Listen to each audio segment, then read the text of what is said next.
Ibe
Ogbemu teneta sama gbavi mama teyo sebi yabo.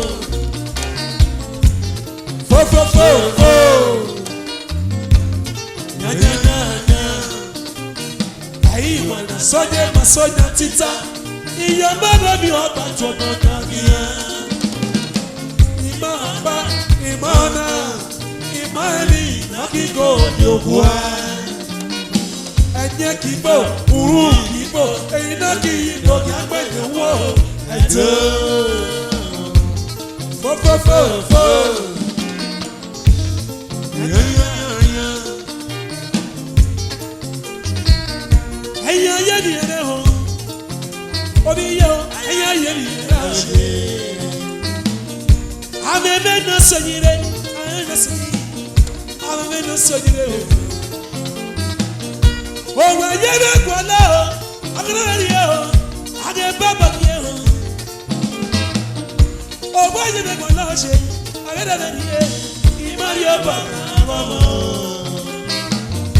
And the Maya Boy, the Maya Boy, the Maya Boy. And I never buy you any day. Even you can never know. And then I saw say. I must say, get in no matter so what. I may not go you know. I may not go you know. I may not go you know. I may not go you know. You were not there. I tell not your monkey here. I tell not your monkey. If I get I give you your. Agba mama yo, aniya mama yo. No tage gayo, oshiga jo, asega yo. Ete agbe kako, eru na o ni musege iga bike o. Agbo labo.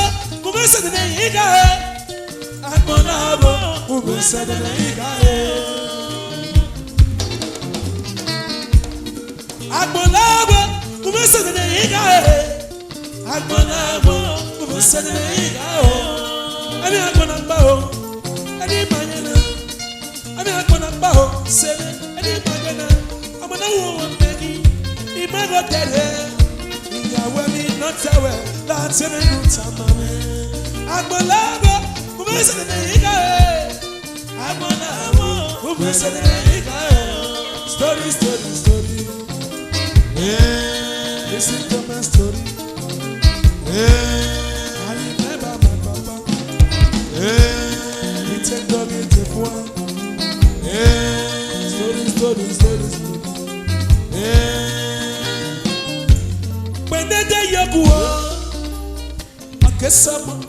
Neguda o, agi keyo, agi kere, neguda pe omo, eto meno pe mo. Wadi sianale o, awakwa mi yewe, yewa o. Odo to no yoba, ame kenete, te no lo sazuwa. Yeda neji jade de o, no to see yourself o, do. Go, go, go, go. Yeah, yeah, yeah, yeah. Story, story, story, story. Yeah.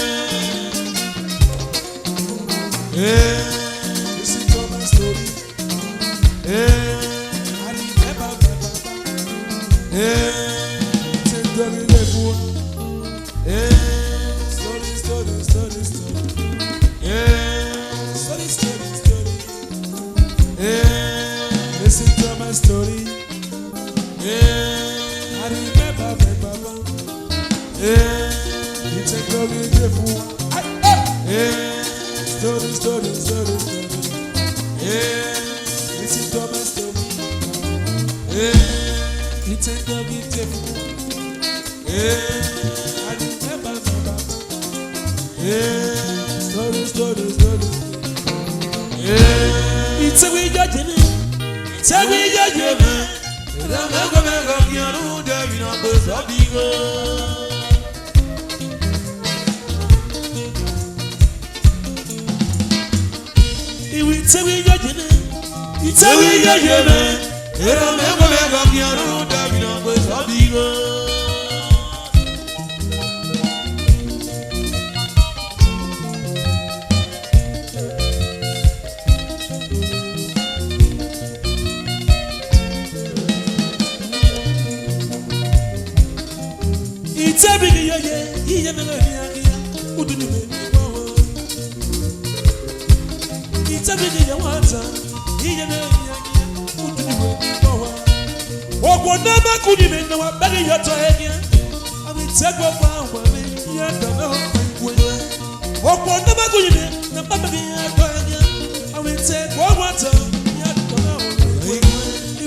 General Kevin, où est-ce que il y a mon ouïe-neto, et de Bogolier, General Kevin. General Kevin, il y a des moments de le cerveau.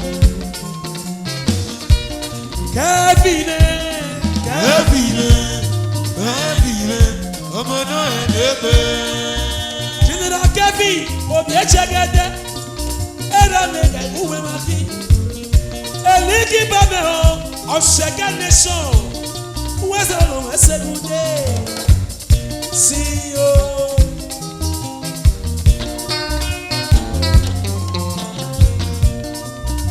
CEO Sharia Investment Worldwide. Also Sharia Poetry Lagos. General Kevin, Obiye Chagede, Waya Mewe Una. General Kevin, the Kevin General, Lagos to Mesero. General Gavino, Obie Chagade, and who will be. I gave you when the bell away. Magamete, Daddy, CEO Sharia Investment, the shower. General Gavino, General Gavino, I do them with no. You got to work on them, seven. Gavino,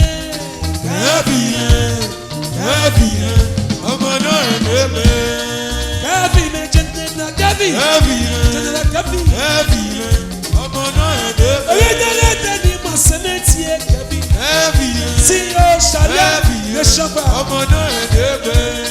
Shadia investment,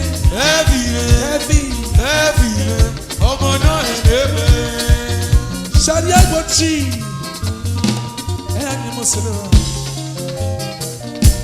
it's a way that tell me your man. You're a man of your room, it's a way that you'll be your man. You're a man of your room, it's a way that you'll be your cafe. You're a man of your room, it's a way that you'll be your man. You're a man of your room, it's a way that you'll be your man.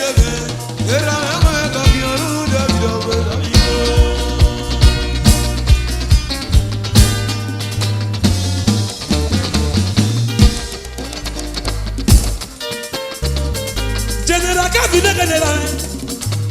General Kabi you got the Simon they do. General Kabi I got no way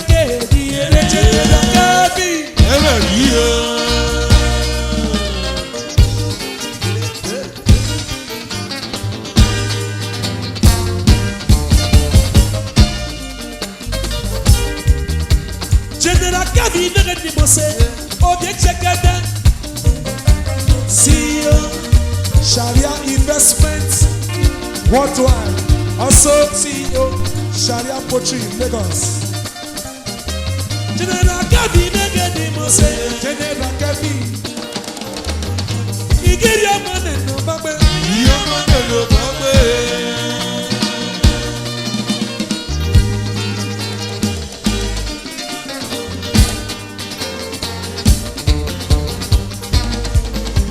General Kabi, who was a good we got the Simon in the user.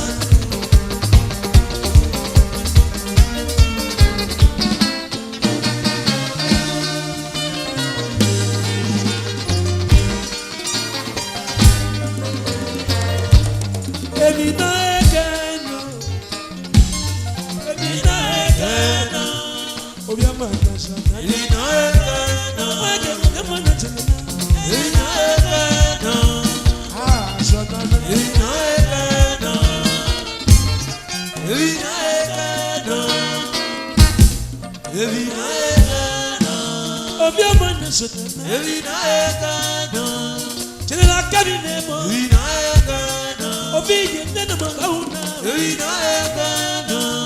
Obiaman, I can't go down.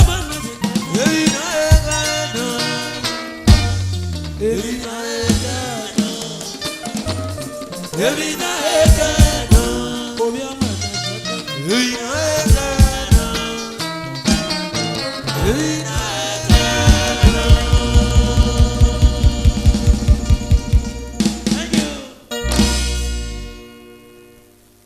Greetings, ladies and gentlemen. My name is Ace Black. I'm a film producer, film director, musical shooting, whatever concerning entertainment. If you want to do a marriage, you can call on us. We are there for you. And I'm the owner of Ace Black TV on YouTube. The reason why I came to do this interview today is that I came up with an idea, with a new platform, showcasing your talent. Because we have a lot of talent in those states. and they are being hidden because of no help, no support, no finance. We are the ones doing our things on our own. They are all indoor. So I came up with this idea, showcasing your talent for our people in diaspora, for them to know that we have a lot of talent in there, in Edo State. For them to know that we have raw talent. So I decided to come up with this new platform, showcase your talent. And I bring out people, some young artists to come and perform. And when they perform, I pay the instrumentalists, I pay the engineer who came to record the sound so that you will hear good sound and feel the good music. And the issue is this. This platform involves money. And the issue involves money because whatever artist that came to perform, I pay the instrumentalists, I pay the engineer for the sound. Me alone cannot do this. That's why I'm calling the general public, lover of music, my Edo people, please, we need your support, we need your help, we need your promo, because I know with this, Edo music is going far. Please, you cannot support financially. When you see the job, please, you can elsewhere share the job. We just started this thing in Benin now. From Benin, we can still go to Ishan. From Ishan, we go to Auchi. Just like that. The platform is for Edo State artists. Please, you will see my account number on your screen. Please, nothing is too big, nothing is too small. Please support this project. Support this platform. And if you want to do advert for your business, you want to do advert in whatever you do, in your activities, like you want to do birthday, you want to do the advert, you want the artist to use you to sing on the platform, call on us. My number is on the screen. Call on us, write me on WhatsApp. Or you want to do marriage, you want them to talk about the event in the platform. We are there for you to do whatever you want us to do. We need support and we want you to be our sponsor. Please, as you do, we know God will richly bless you. Thank you.